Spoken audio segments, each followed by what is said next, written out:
La suite, c'est avec toi, Pierre-Yves. Alors, qu'est-ce que tu fais? Ah bah, vous n'êtes pas rendu compte, je suis en train de lire un livre de 1200 pages là actuellement. Ah oui, d'accord. J'aurais pu vous montrer celui-là, d'accord. Bon, je vais ranger mon matériel. Non, c'est pas très crédible sur ce plateau-là. Je vais ranger donc celui-là qui est bien plus pratique. Je vais vous parler effectivement du livre numérique, de son marché, de son mode de consommation.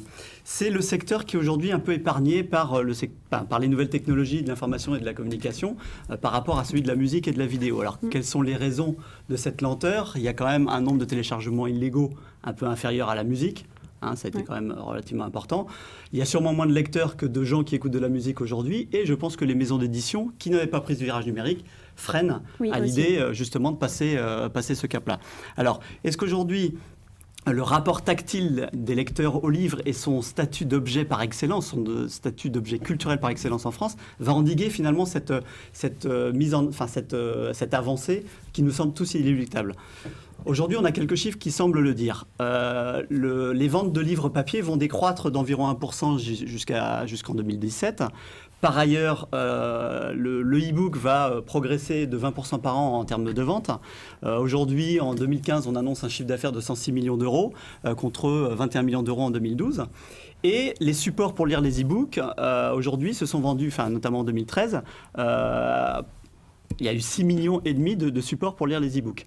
Oui, donc, il y a d'autres facteurs qui vont expliquer ça. C'est que les livres dits classiques, les Baudelaire, etc., on peut les trouver gratuitement sur le web en e-book.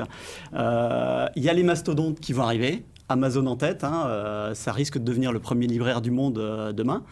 Et puis enfin, l'offre de liseuses, comme j'avais tout à l'heure entre les mains, qui se développe avec des formats qui sont de plus en plus petits et des prix qui chute, puisque la dernière, il y a la Nolim Book de chez Carrefour, pour ne pas faire de pub, qui affiche un prix de 70 €. Alors sur quoi on lit les e-books aujourd'hui?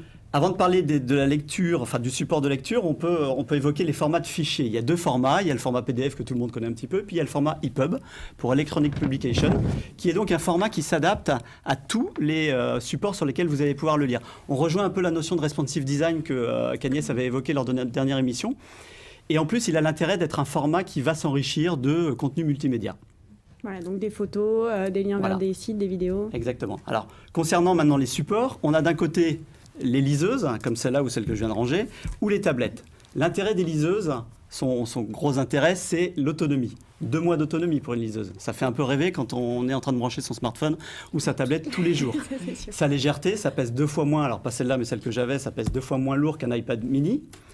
Son confort de lecture. On a un procédé qui est l'encre électronique qui fait qu'on a l'impression de lire un livre papier avec une fatigue visuelle qui est bien moins importante que sur une tablette où vous disposez d'un écran rétro-éclairé.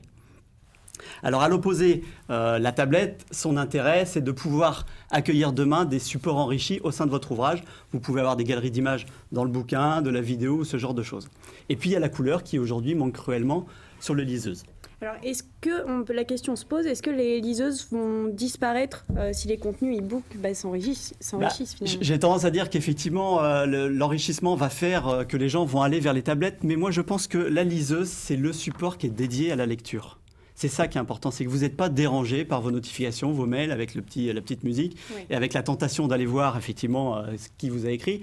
Donc elle est vraiment dédiée à ça. Et puis son autre point important, je vous l'ai évoqué tout à l'heure, c'est son autonomie. Si vous êtes dans le Sahara et que vous voulez lire l'intégrale de À la recherche du temps perdu de Marcel Proust, vous allez pouvoir le faire alors que vous seriez avec une tablette, vous ne pourriez pas la recharger. Enfin, moi je pense que le livre, il va garder de sa superbe en quelque sorte.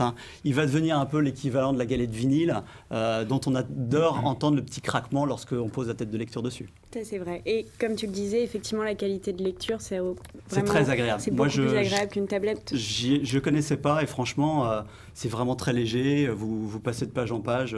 C'est vraiment très, très bien. Qui s'y est mis déjà sur les liseuses? Non. Ouais, non, comme tu disais, ça a quand même un peu de mal à croître. Alors après, tu nous donnais des chiffres, 20% par an d'augmentation de vente des liseuses. Ça va augmenter. Et puis, mais voilà, 1% de baisse dans les livres. Voilà. Donc, sur le secteur américain, déjà les e-books sont au-dessus des livres papier, ça c'est une première chose. Et puis, la lecture, c'est un moment important. Quand vous plongez dans un bouquin, vous plongez aussi dans la liseuse quelque part et vous ne voulez pas être embêté par par les notifications qu'on peut recevoir sur les tablettes. Donc je pense qu'il a quand même de l'avenir et ça reste complémentaire du bouquin, à mon avis. Aussi. Parce qu'on a toujours ce rapport tactile. C'est bien. Ouais, ça c'est Bien la important. page Ouais. suivante.